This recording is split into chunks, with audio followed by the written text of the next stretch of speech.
Hey guys, so really this is just a bit of an update with me. I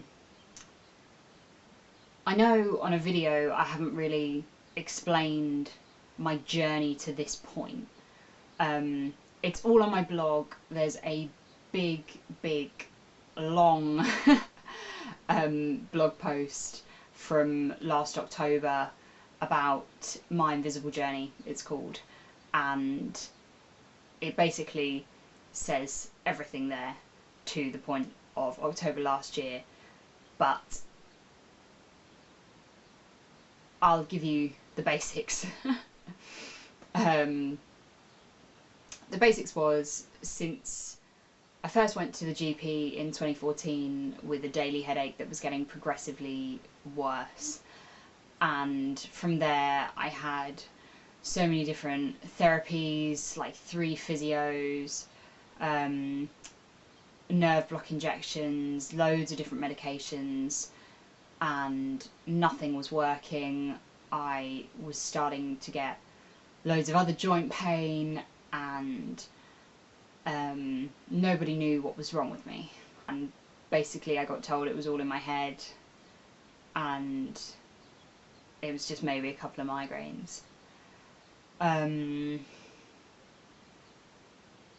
It got really bad and then seemed to get a little bit better over the summer, which obviously makes sense now with the heat improving the joint pain. But as soon as the September of 2015 hit and I went back to uni, I started having these crazy tachycardias that came from absolutely nowhere. I started feeling more and more fatigued and more drained, not doing very much. The pain got worse, both in my head and the rest of my body, and I started to really struggle at uni. I couldn't concentrate.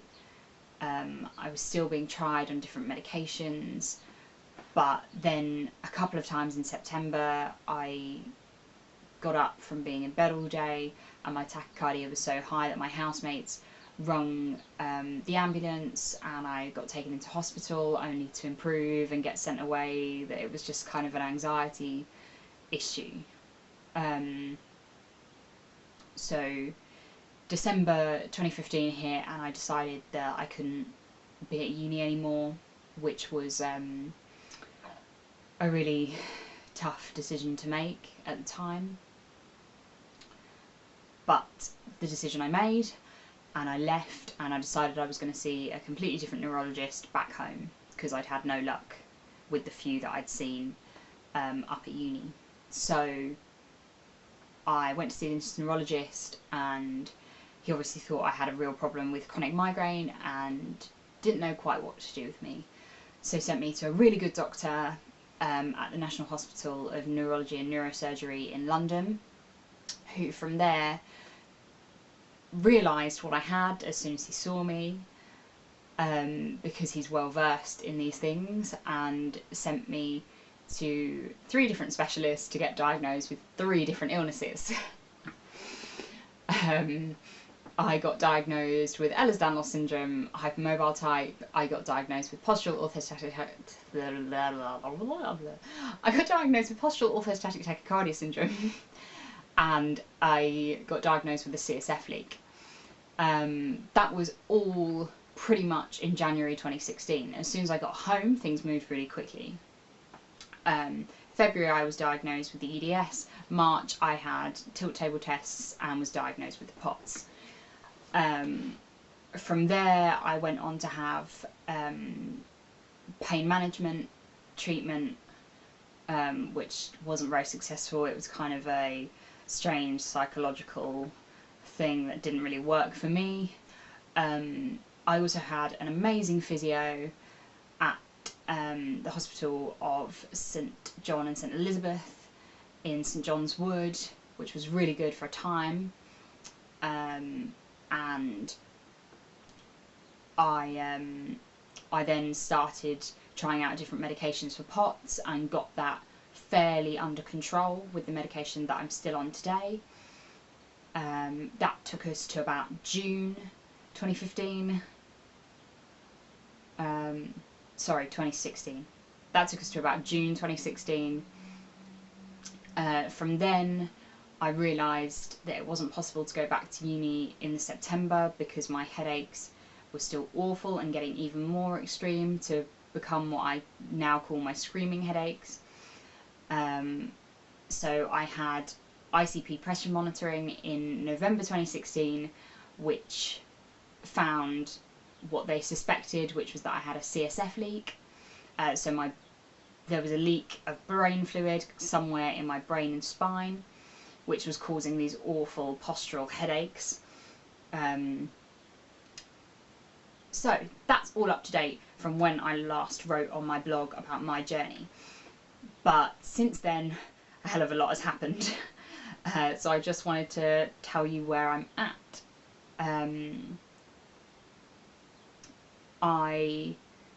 In January, February and March, I had 3 epidural blood patches, all with above 30 mils of my blood going in, which was a real great result. If you want to find out more about my CSF leak and my blood patches, I will link the video up here so that you can take a look at my most recent one, which was in March.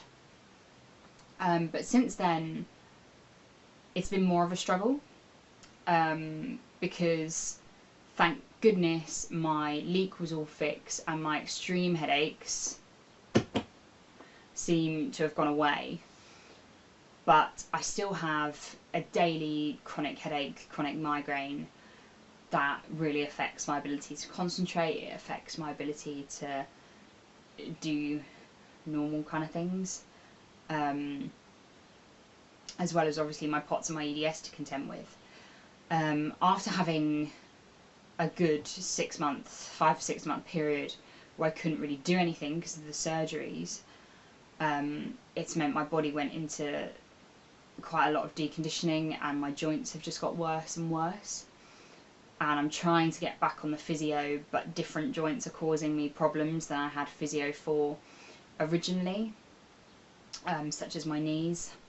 And I've been left with still a fair amount of back pain from the surgeries themselves. So I'm struggling a bit. I don't know what better way to say it, really. I was referred to a new rheumatologist back in February, but my appointment isn't until July, and I haven't heard anything from the POTS clinic since November time, maybe, because I'm fairly stable on that, but obviously the heat makes everything worse. My GP and my neurologist kind of came up with a plan to get me on some medication that might help not only with the headaches but with my general pain. The first one just didn't really do anything, and my neurologist said I'd need to be on like 6 or 7 times the dose for it to have any effect. So we stopped with that one and tried a different drug called duloxetine, but basically it completely put me out with my POTS, and it caused my POTS symptoms, even on my midodrine, to be jumping 100 beats a minute just by standing up, which was obviously worse than some of the bad times in the past. So I couldn't handle it. I realised the POTS was a hell of a lot worse than the pain on this drug, and the doctors basically told me to come off it straight away. But since then, I haven't been able to get appointments, so it's just plateaued, I guess, and nothing's really being done, which is tough. I have this plan to go back to uni in September, and some days I really struggle to see how I'm going to do it.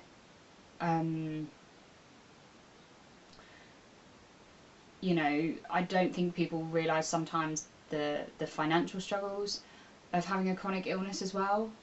I have 3 jobs at the minute and still don't earn enough just to pay for like basic things. You know, and with prescription charges and other medical supplies like supports and K-tape and that kind of thing, not that I buy those things regularly, but it still adds up it adds up and can feel pretty rough, because you feel like a burden on everyone else, and they're trying to help, but there's nothing they can do to help, and there's nothing more you can do at this point to help yourself. And that's one of the really hard things about having a chronic illness, I think. But yeah, so that's my little update. So that's where I'm at. I'm staying positive. Obviously, from what we were talking about this drug, I thought it could be really good for me, but obviously it's one that I should never have been put on with my POTS. I'm not a huge fan of medication. I'm on enough of it. Hopefully I'll get back to a good physio. That's my plan, and try and get better that way, because my knees are just going in all the wrong directions.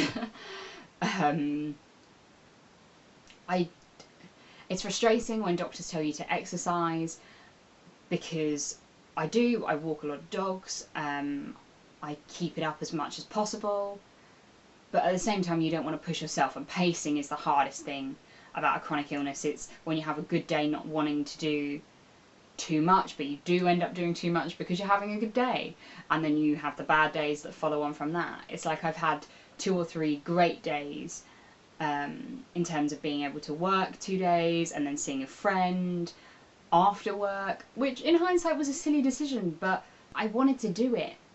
And then today just feeling completely drained and exhausted. I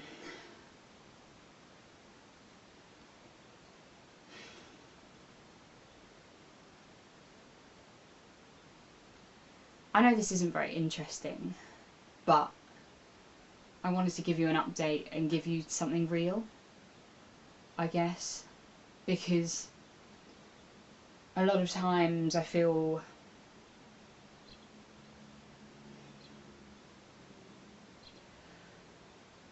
that I don't let the pain get to me, and I try and carry on, and I keep myself busy to distract myself from how rubbish I feel.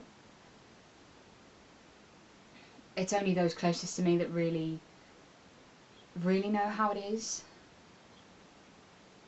and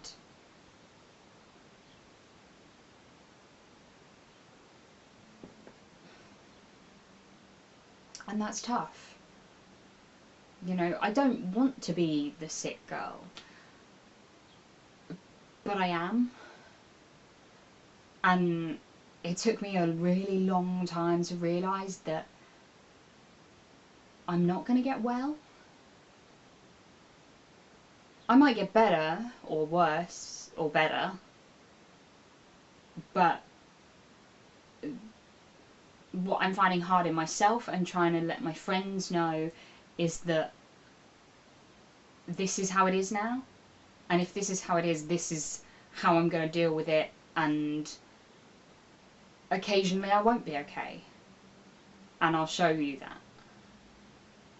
Most of the time I won't, but sometimes I need to, and I need people that understand that. I've had so much love and found so many cool people in this crazy online community, and have focused on really spreading awareness, but focused on spreading awareness for my conditions, when really I also want to try and spread some awareness for how someone with a chronic illness is feeling, that you do feel rubbish and feel like a burden, and you do feel stressed because of that, and you do feel like you have to pretend sometimes, just because you don't want people to see you in pain or see you upset or not very well. Obviously, sometimes that's really hard to control.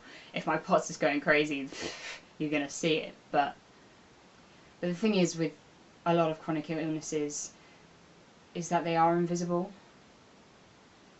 the illness is invisible, but the feelings that come from that illness are too. So I wanted to just take this video to kind of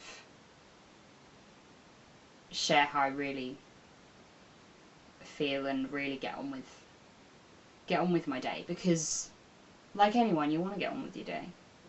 But anyway, so I'm really hoping that when I finally get to see a rheumatologist in July, it will be a positive experience. I know it could well not be from my experience with doctors, but I'm going to go in with enough stuff to get them to give me some help. And I think that's what you have to do. You have to just go in there with all the possible knowledge, all the possible paperwork, and say, this is what I want, this is what I want to achieve, help me get it done. So that's what I'm going to do. Stay positive, get stronger, get back to uni. That's the goal. We'll see how it works out. I would love to hear from you in the comments. If you like my videos, please subscribe. It means the world to me. Give it a thumbs up if you want to. And I'm looking forward to seeing you again soon. Bye guys.